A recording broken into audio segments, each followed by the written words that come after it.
Joining me now is best-selling author of groundbreaking books, including his latest, The War on the West, Douglas Murray.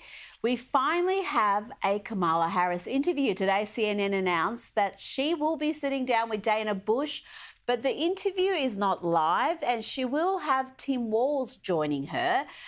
Can we trust CNN to ask the tough questions and also not edit out the word salads we've come to expect from Harris? We'll see. I think it's a fascinating thing that the Democrat nominee for president is actually going to deign to answer any questions from the press.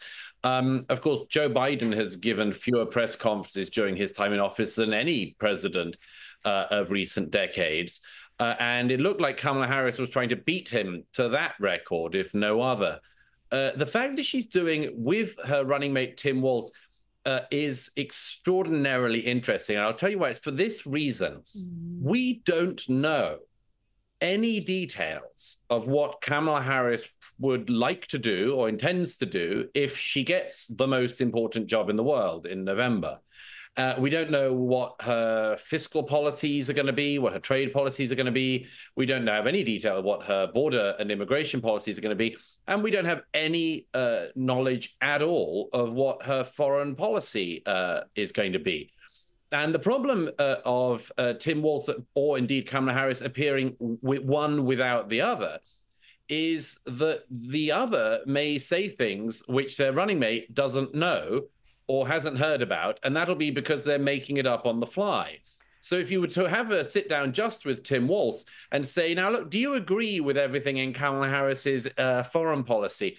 He might have to reveal the fact that there is no foreign policy and might have to just make some stuff up. Then, of course, the press would say to her, if they ever get a chance to sit down with her again, and as I say, it seems to some extent unlikely that she does ever want to sit down with the media. They would say to her, well, Tim Walz said this about your foreign policy, and then she'd have to try to make something up on the fly as well. So it's very clever of them to decide to sit down together, because that way they can contradict each other, but less. Well, there is also this transformation of Harris from a staunch leftist who had the most liberal voting record in the Senate to this tough law and order, pro-America figure. She's now claiming she doesn't support a fracking ban, despite in the past saying she'd bring one in on day one. She's backing away from electric vehicle mandates, and she's suddenly in favour of a border wall. Douglas should be wearing a MAGA hat soon. It's very interesting. Of course, she wouldn't be the first politician to promise absolutely everything and say contradictory things in the run-up to trying to get everyone's vote in November. But the interesting thing about Kamala Harris is less the contradictions than what basic instincts she seems to have had about politics as she's expressed them in the past. This claim that she's now in favor of a border wall doesn't seem to me to be flip-flopping. It does seem to me to be absolutely typical election season pandering. But what's more interesting is what she said about the border wall any time before when she's been questioned about it. I just watched back earlier today one of her appearances on The View. How can I describe The View to non-Americans? It's like Britain's Loose Women, but less cerebral. It's like I mean, it's a very unfunny, funny, light daytime show. And so, of course, she presented herself to these fans of hers on the panel to ask her softball questions some years ago. And on that occasion, Kamala Harris said, in one of those jokes that no one else finds a joke, but she finds absolutely hysterical, that she says that she's very interested in and has dealt with international criminal bodies. And in going after those people, she found that the interesting thing about international groups is that they operate internationally. She found that absolutely hysterically funny and laughed like mad for ages. But the point is that she said in that interview, in that softball thing, she said the border wall wouldn't stop these international gangs, and then laughed manically. Well, the thing is that everything she tried to say in that interview was borders and walls don't matter, that they don't do anything. Well, if that is her view, and it seems to have been her view until yesterday, that seems to me to be a fairly settled view. She thinks that it doesn't really matter if you have a border or a border wall because of international things. So I don't really buy this late conversion to a wall at all. No, I think they must have some sort of internal polling that is alarming them, particularly about the big issues like illegal immigration in the US. So, yeah, we're seeing this about face. Just quickly, I want to ask you about Donald Trump winning the endorsement of former Democrat Tulsi Gabbard, who famously ended Kamala's last run for president. She's also helping him prepare for the debate with Harris. How crucial is the upcoming debate, and who has more to lose? Well, of course, if the polls, if some of the polls are correct and Kamala Harris is ahead, then the sense would be that she had more to lose. Tulsi Gabbard being brought on board by Trump is very interesting because, as I say, Kamala Harris has put herself forward for so few interviews and so little scrutiny, aside, as I say, from the geniuses of The View, that actually Tulsi Gabbard is particularly useful because she was running against Harris some years ago in the primaries. She's one of the few people who's actually been against Harris on a stage and demonstrated very effectively how to take Harris down by using what we used to call facts.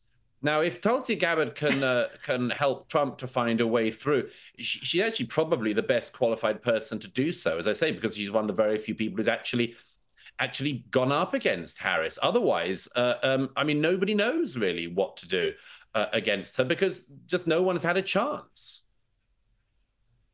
True. Now let's talk about the extraordinary rescue of a hostage held by Hamas since October 7. Qaid Farhan al-Qadi was one of 8 Arab Bedouin Israelis abducted on October 7 and was rescued from a tunnel in what the Israeli military are calling a complex operation in the southern Gaza Strip. There were joyous scenes as he and his family were reunited in hospital. The family were running to his bedside after hearing news of his rescue. Douglas, those who say Israel is a apartheid state really need to explain to us how the whole country is celebrating the rescue of an Arab Muslim Bedouin. Well, first of all, I mean, it's just wonderful and remarkable news. As the months have gone on, there's been so much fear about the well-being or even whether the hostages like him are alive. And it's so heartening to every Israeli and everyone outside who cares about human life that this man should have been saved. As you mentioned, I mean, it's a bad day for the Israel apartheid lobby because they have to explain, as we're seeing in the pictures there, how a Muslim Bedouin father can be surrounded by his children at his bedside, being treated by an Orthodox Jewish doctor in this allegedly apartheid state. So yes, I mean, it's a wonderful thing in itself. Wonderful to see him home and reunited with his family. And obviously everyone hopes that the rest of the hostages will be able to have the same happy conclusion to their appalling treatment by Hamas. But yes, it's a bad day for all those people who want to continue to lie about Israel and who pretend that the society is something that it just isn't. And, Israel is a society where Muslims, Jews, Christians, and others all have equal rights. And Hamas, of course, wants to take away every one of those rights and has done everything it can to do so. And we saw in some of that footage him taking a call from Benjamin Netanyahu whilst on his hospital bed. So some rare good news in that region today.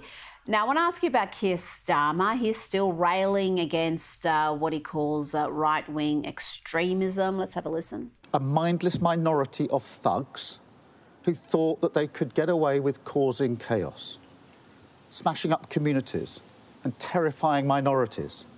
vandalising and destroying people's property. But Douglas, we've seemed to have heard very little condemnation of the lawlessness and violence in the Notting Hill Carnival that just took place. There were 334 arrests, 8 people stabbed, and the media too were at pains to paint this mayhem as mostly peaceful and enjoyable day. Have a quick look at this clip from Sky News UK. And they said a man believed to be in his 20s has been stabbed. His injuries are not life-threatening. But overall, it's been a really peaceful and enjoyable day. Douglas, this is not the first time there has been trouble at the Notting Hill Carnival, but I'm perplexed. Not much condemnation from the political class and even the authorities, though they've made a lot of arrests, aren't exactly naming and shaming those who have been charged with offences. No, I mean, there's only one way to really understand this and this astonishing double standard, which is the Notting Hill Carnival is one of the holy days of diversity-obsessed Britain. And you're not allowed to in any way insult or blaspheme the holy places on this holiest of days. The Notting Hill Carnival every year has stabbings and break-ins and outbreaks of lawlessness, and police officers are molested by so-called carnival goers, and the police just stand around and get molested. And it happened again this year. If this was a non-holy day in the diversity calendar, and it was white working class people who are, of course, all far-right racists now, of course, if it was white working class people, it would be a totally different story. But no, this is one of the great holy days of diversity. And so the Sky News went there in the same way that CNN famously did during the George Floyd riots, into the area of mostly peaceful, violent protests, and the city behind you can be burning down, but it's a mostly peaceful burning down. And on this occasion, yes, a parent was stabbed pushing their child in a pram, but it was a mostly peaceful stabbing, you see, because it was all about diversity. And as we all know, diversity is our strength. Always. Before you go, I want to ask you about Mark Zuckerberg. He's admitted that Meta, that's Facebook and Instagram, were pressured by the Biden-Harris administration to censor COVID-19 content that they wrongly claimed was disinformation. The timing of all this is very interesting. What do you make of Zuckerberg's about face here? Because he seemed to be quite happy with the censorship and the suppression of news, but is he perhaps fearing a second Trump term and what that could mean for Meta? It's interesting. I mean, it's one of those sort of stories where it's sort of years later, after everyone knew something, somebody admits that the thing everyone else knew was true. I mean, everybody saw in real time what happened with Facebook and other platforms in relation to COVID misinformation. And of course, misinformation and disinformation turned out only to be things that weren't wanted to be uttered on social media by the governments. It was an extraordinary overreach, as it was in the case of the Hunter Biden story, which Mark Zuckerberg also mentioned. His platforms have been told not to run because it was disinformation, only for us, all to find out very shortly afterwards that actually it's far from disinformation. The laptop was true. The New York Post knew that. Anyone reading the New York Post knew that. Mark Zuckerberg and his clever, employees at Facebook and things, however, didn't seem to know that. But they've realized it 4 years later, Rita. So I'd imagine we can look forward to sometime in 2027 or 2028, Mark Zuckerberg telling us that, for instance, Joe Biden wasn't an entirely fit candidate to run for a second term as president, and they've just realized it, and they're sorry that they helped cover up and say that all that stuff was fake news. It turns out actually the news was true, but thank you for the apology 4 years later. We can look forward to this. It's only about the greatest social media platforms in the planet zinging information to us at the press of a button. Only they can be found to have about a 4-year wait time to catch up with everyone else. It's wonderful. Yes, and it's just thank God they're not in any way political, particularly Meta. It's not like the Zuckerberg donated $400 million of his own money in 2020 to help fortify that election. Douglas Murray, thank you so much for your time this evening. Great pleasure as always, Rita. Thank you.